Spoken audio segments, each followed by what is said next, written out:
Alô você, crianças, aqui ó, Alexandre Teixeira, e a gente vai começar agora a nossa resolução de questões. O tio vai resolver hoje com vocês uma bateria inicial de umas 13, 14 questões. Depois o tio vai resolver uma outra bateria de mais umas 15 questões, tá? Essas 13 questões iniciais, elas são questões bem mais tranquilas. Você vai ver, inclusive, que essas questões se repetem muito na primeira fase da UAB. É óbvio que nem sempre as questões é óbvio que nem sempre as questões são as mesmas, como nesse caso aqui. Mas você vai ver na próxima bateria que, apesar de haver questões um pouco diferentes daquelas que a gente está assim, acostumado, mas essas questões mesmo diferentes, essas questões acabam se repetindo, essas questões acabam cobrando a mesma coisa. Tranquilo? Beleza? Vamos lá? Então, bora aqui, que o tio está se gravando sozinho hoje aqui, não tem ninguém aqui no curso comigo, então vamos lá. Bora aqui brincar aqui com a primeira questão, tá? Olha só, você que assistiu aí já as nossas aulas de teoria, não vai ter problema algum em resolver isso aqui. Renato é um empregado doméstico que atua como caseiro no sítio de lazer do seu empregador. Contudo, a CTPS de Renato foi assinada como sendo operador de máquinas da empresa de titularidade de seu empregador.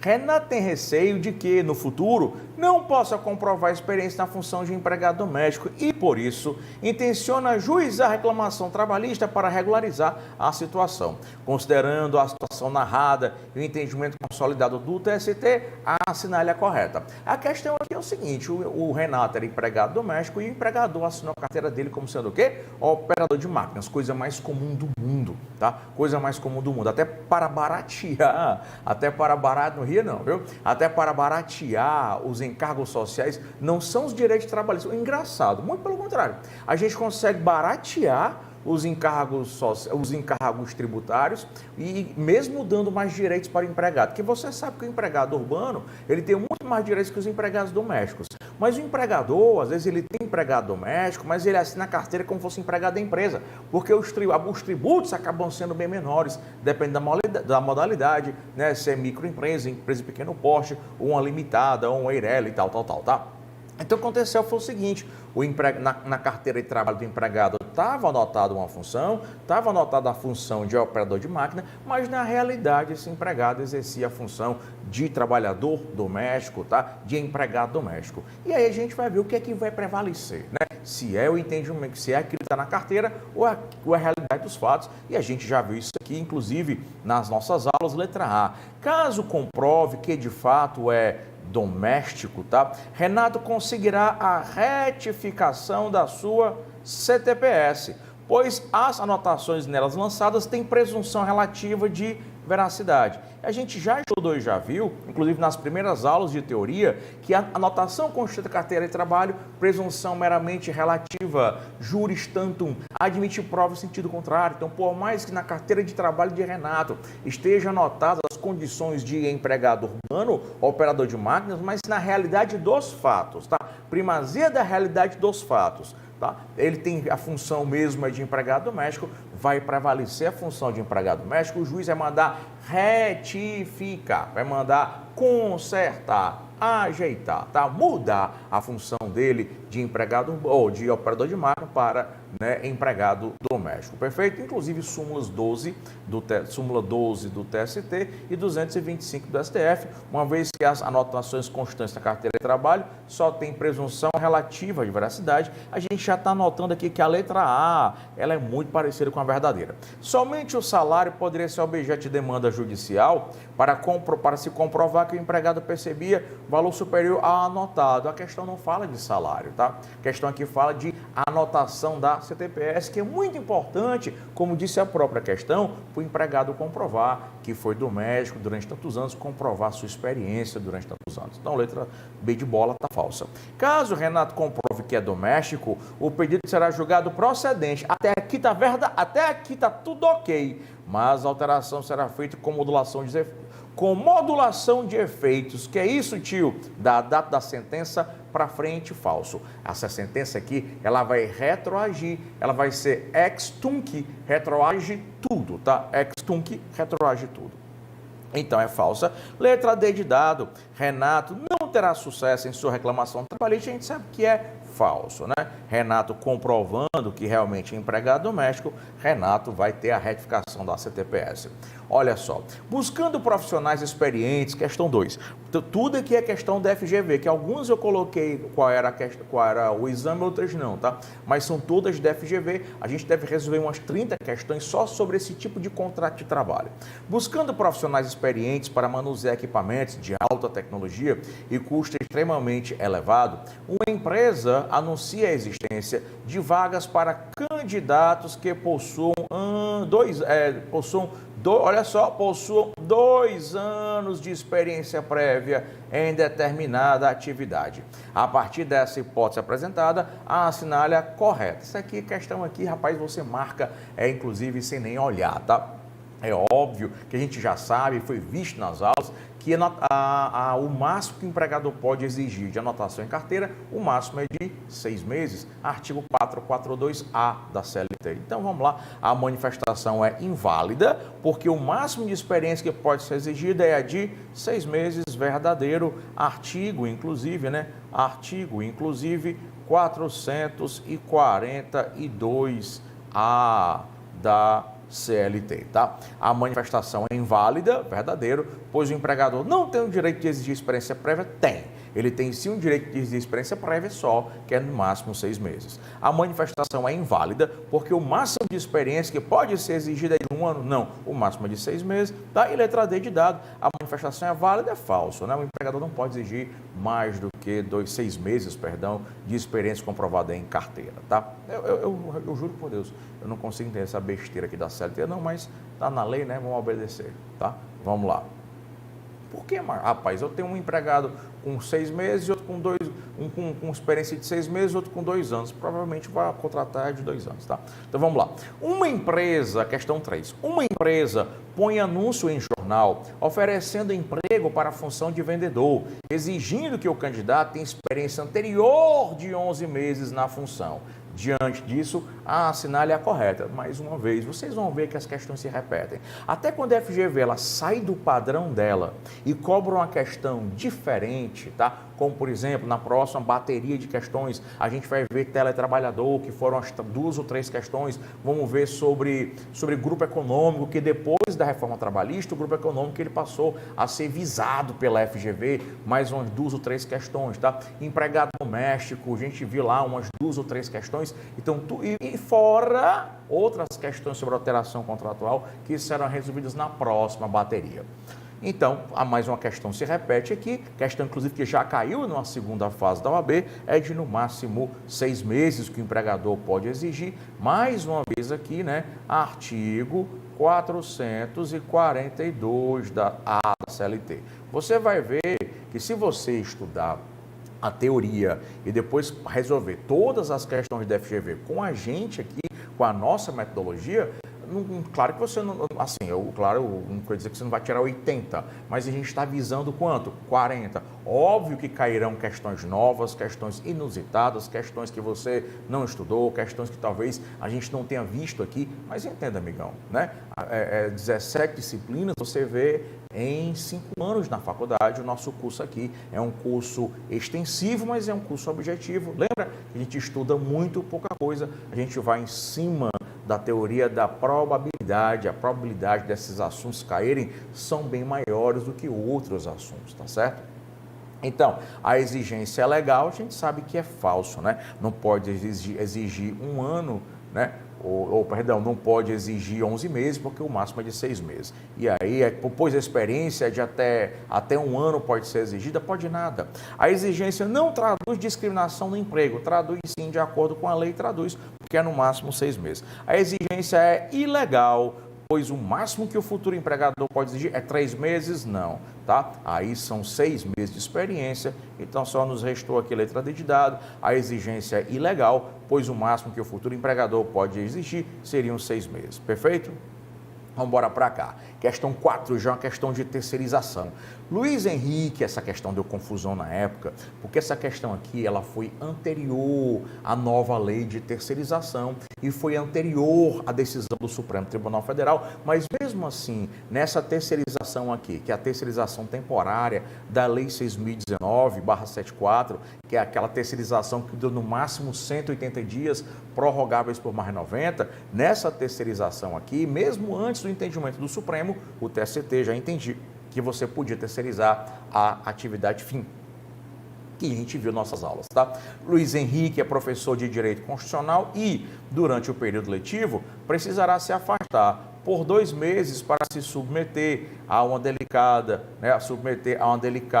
cirurgia de emergência. Em razão disso, a faculdade contratou um professor substituto, houve a contratação aqui do substituto por esse período, valendo-se de uma empresa de contrato temporário. Então, aqui você já está diante daquela terceirização temporária, como a gente comentou, se o empregador quisesse, a faculdade quisesse, ela poderia ter contratado de forma direta. Aqui é substituição provisória, lembra do exemplo? Substituição provisória de pessoal permanente da empresa, tá? Isso autoriza não só um contrato por prazo determinado diretamente entre empregado e empregador, mas autoriza também uma terceirização pelo prazo máximo de 180 dias, prorrogáveis por mais 90.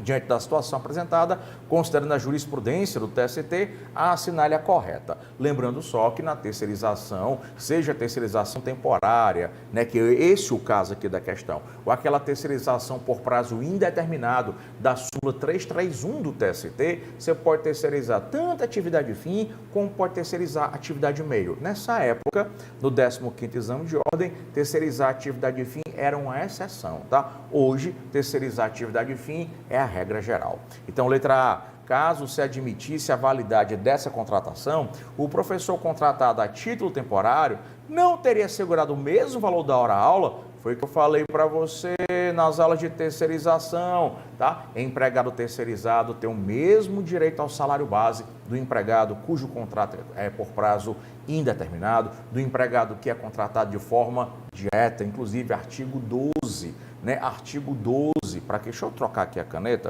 tá? Porque o Delano pediu para não escrever mais. Delano pediu para não escrever mais, porque minha letra fica tão feia. Artigo 12, bem aqui, ó. Artigo 12 da Lei 6.000, tá? Artigo 12 da Lei 6.019/74. Letra B, a contratação é válida, pois, por exceção, o contrato temporário pode ser usado para substituição de pessoal em relação à atividade de fim. A única coisa que a gente vai tirar, porque na época era verdadeiro, tá? É porque hoje, na época isso era verdadeiro. Hoje não é mais exceção, hoje é regra geral. Então, lembrando só que a gente vai cortar, tá, essa expressão por exceção e a gente vai ficar com a letra B de qualquer forma. A contratação é válida, pois o contrato temporário pode ser usado sim para substituição de pessoal ligado à atividade fim da empresa. Lembrando que faculdade tem como atividade fim a aula e quem der aula em faculdade está trabalhando na atividade principal e, portanto, na atividade fim da empresa e hoje pode ser terceirizado tanto por prazo determinado quanto por prazo indeterminado. Vamos só ver as demais.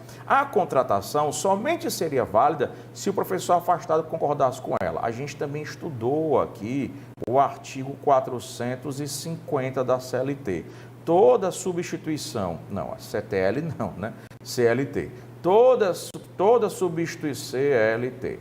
Toda substituição de um empregado por outro empregado, essa substituição é feita pelo empregador. O empregado substituído, ele não tem ingerência. O empregado substituído, ele não tem que opinar em nada na sua substituição. Tanto é verdade que o artigo 456 da CLT, ele diz assim, ao empregado chamado a ocupar, em comissão ou interinamente, em substituição provisória ou eventual, cargo diverso do que ocupar a empresa, ser-lhe garantida a contagem do tempo de serviço, bem como a volta ao cargo anterior, de modo que o empregado substituído não opina em nada, tá? Ele apenas obedece ordens do empregador. Então, a letra B de bola é verdadeira, a letra C de casa, tá? Ela é falsa, porque o empregado não precisa concordar, haja visto disposto no artigo 450.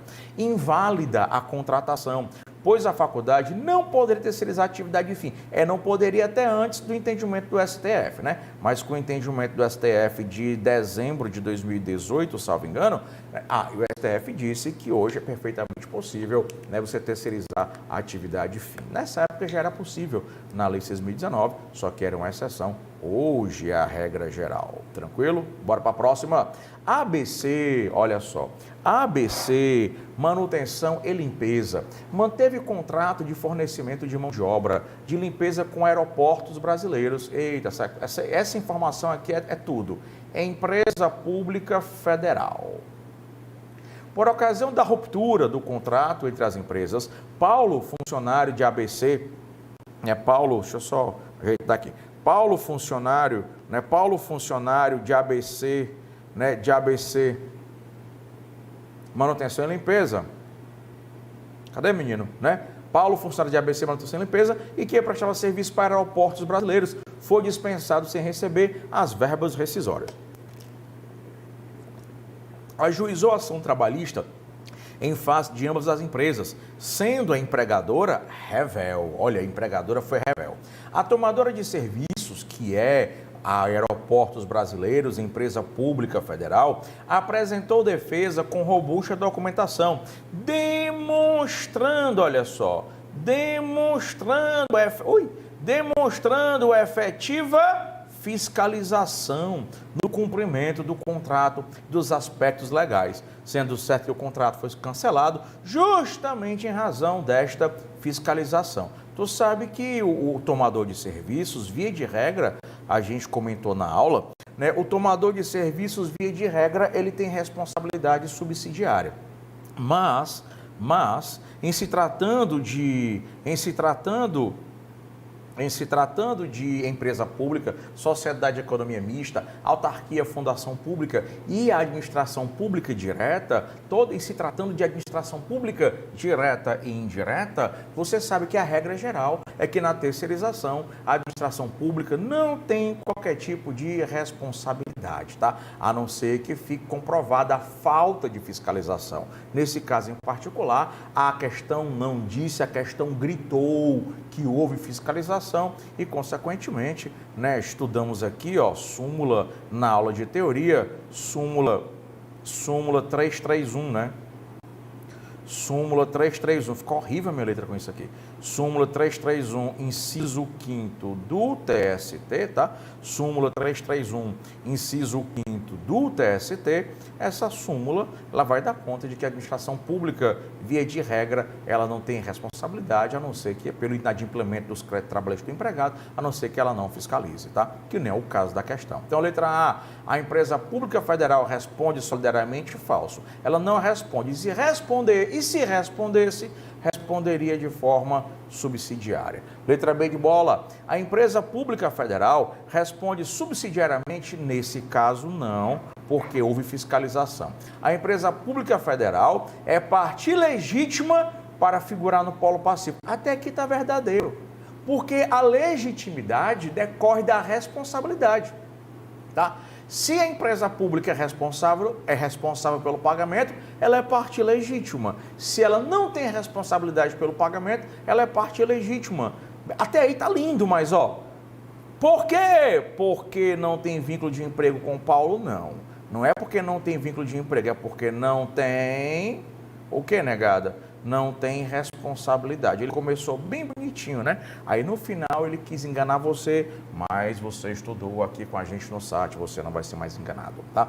E letra D de dado, que deve ser a resposta correta, a empresa pública federal não responde pelo inadimplemento, que é a regra geral, das verbas trabalhistas, porque a sua responsabilidade não decorre do simples inadimplemento, tendo ficado provado no caso que houve uma efetiva fiscalização. A falta de fiscalização é que geraria a responsabilidade. Questão 6. Paulo é empregado da empresa Alegria Limitada, trabalha para a empresa Boa Sorte Limitada, em decorrência de contrato de prestação de serviço celebrado entre as respectivas empresas.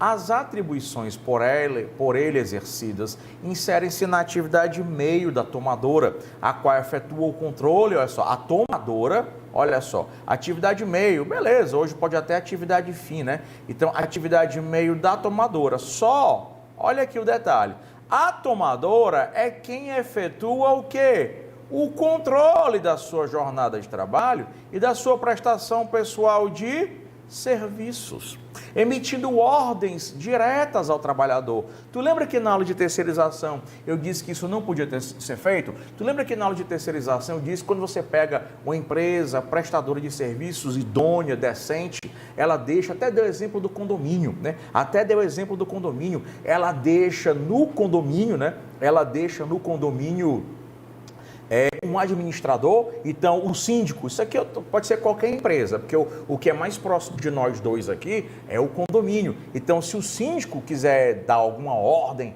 brigar, né, com alguém, o síndico dá ordem ao administrador, o administrador dá ordem ao terceirizado, tá? E para poder exatamente evitar o quê? Que a terceirização se transforme em terceirização ilícita e o vínculo empregatício se forme com o condomínio, que é o tomador de serviços, que passará a ter responsabilidade solidária, haja vista a formação do vínculo de emprego. Beleza? Então vamos lá.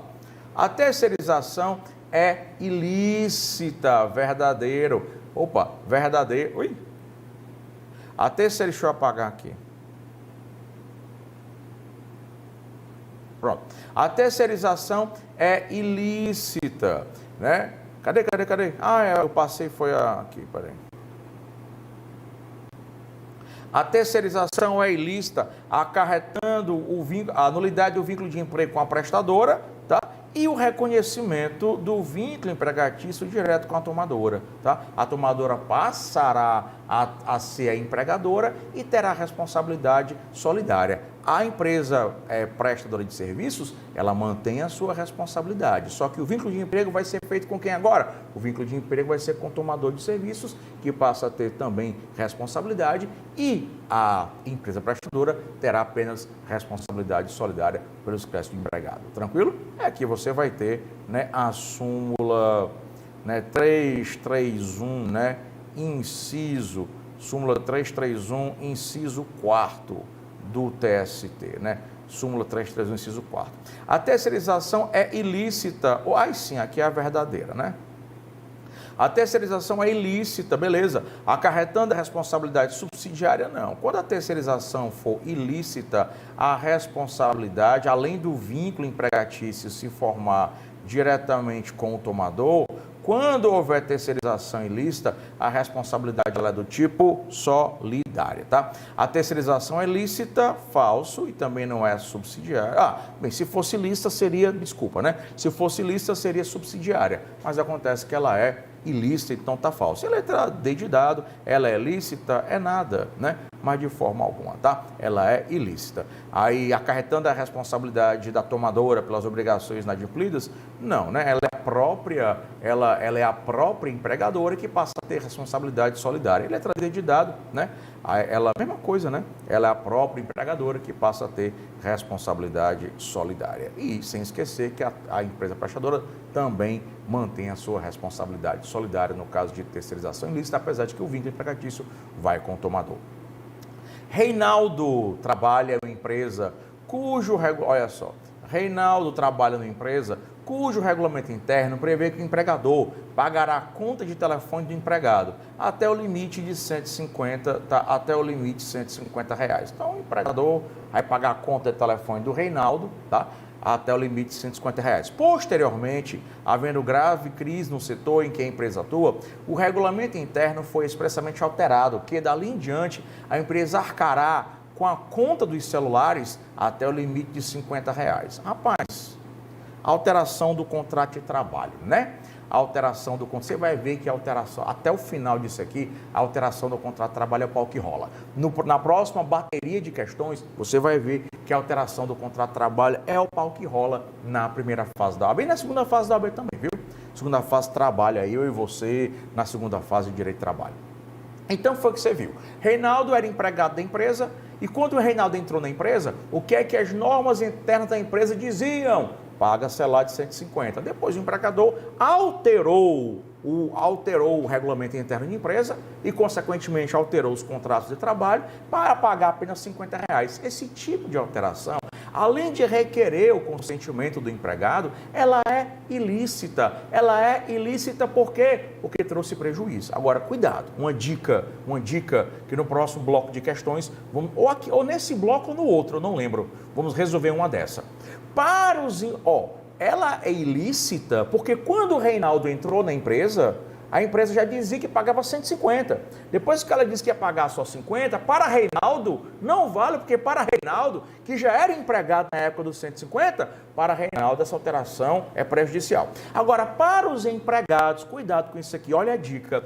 Para os empregados contratados após a alteração do regulamento interno, o empregador alterou o regulamento interno hoje, só paga um celular de 50 conto. Aí ele contrata o empregado amanhã, esse empregado vai se basear pela nova regra dos 50 reais, tá? Para ele não há nulidade. Por que para ele não há nulidade? Porque para o novo empregado, ele não era empregado na época que o regulamento dizia que era quanto? 150. Então, para os novos empregados admitidos após, tá? Para os novos empregados admitidos após a alteração do contrato, para os novos empregados vale. Para os antigos, se a alteração for prejudicial, não. Inclusive, isso aqui é a súmula. Ela já caiu umas 4 vezes na primeira fase. Súmula, vale, meu Deus do céu, né? Vale, agora eu esqueci qual é a súmula. Tá na minha cabeça nesse instante, né? É a súmula 51, professor. Ô, bicho velho. 51, inciso 1º do TST, tá? Vamos lá. O regulamento interno é ato unilateral, verdadeiro, tá?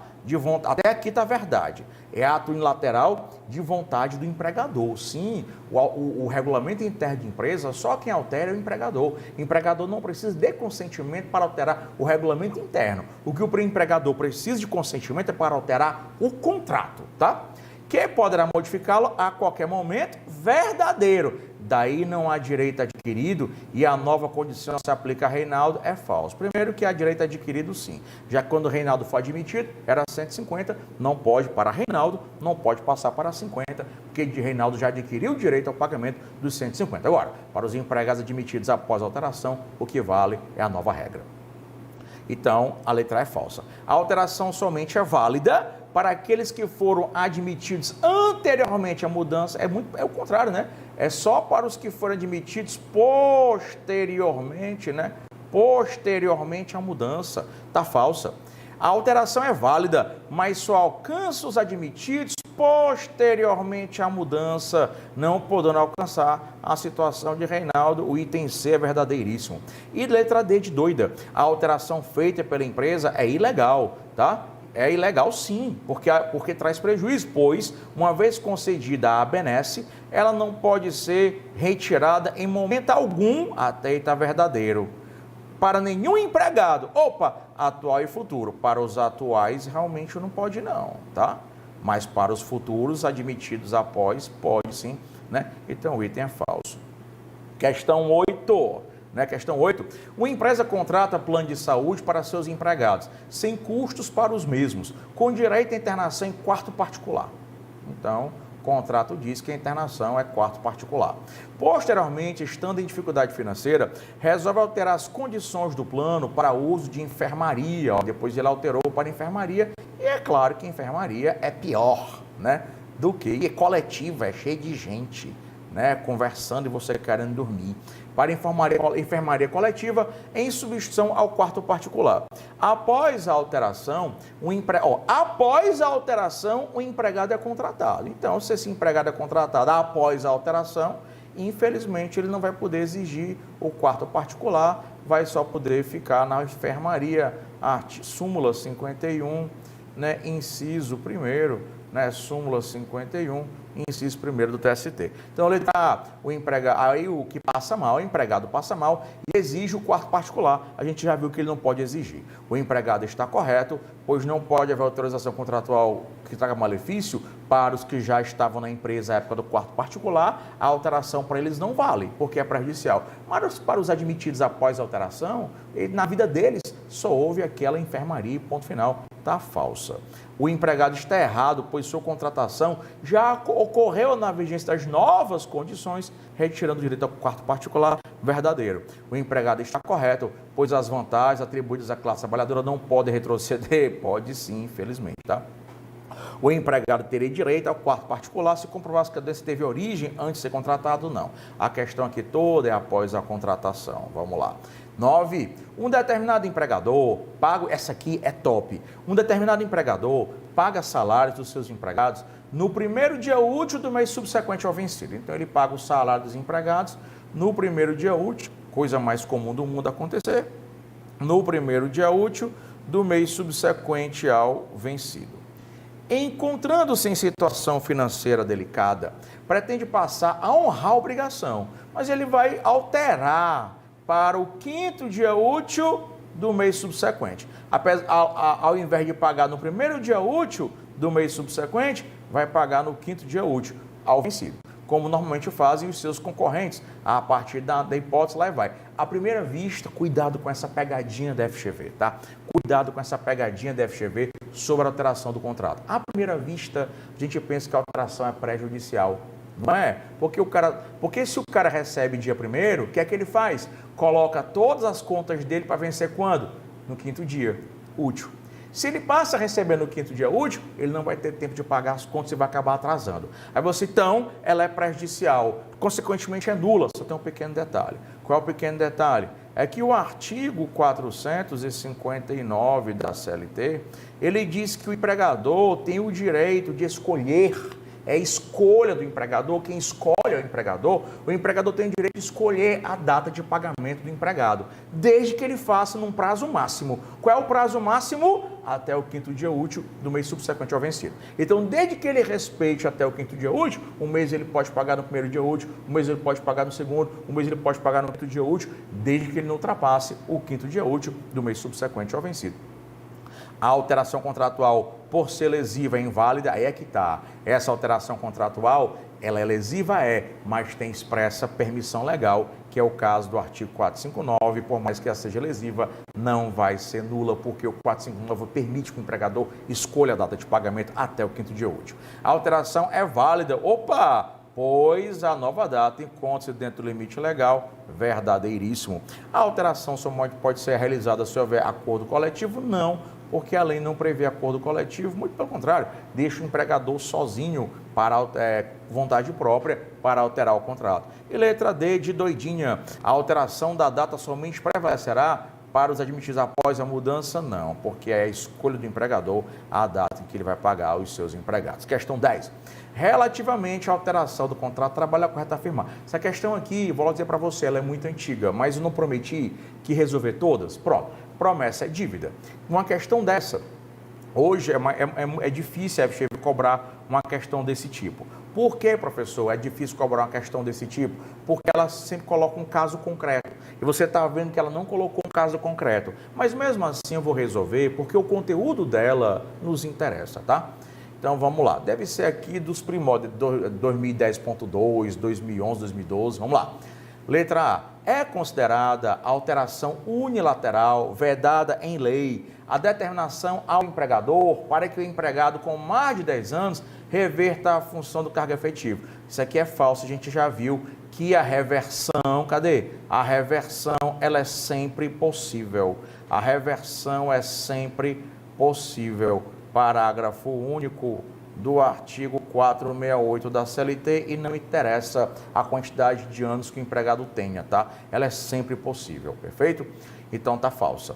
Inclusive o empregado reverte com mais de 10 anos e ainda perde a gratificação de função.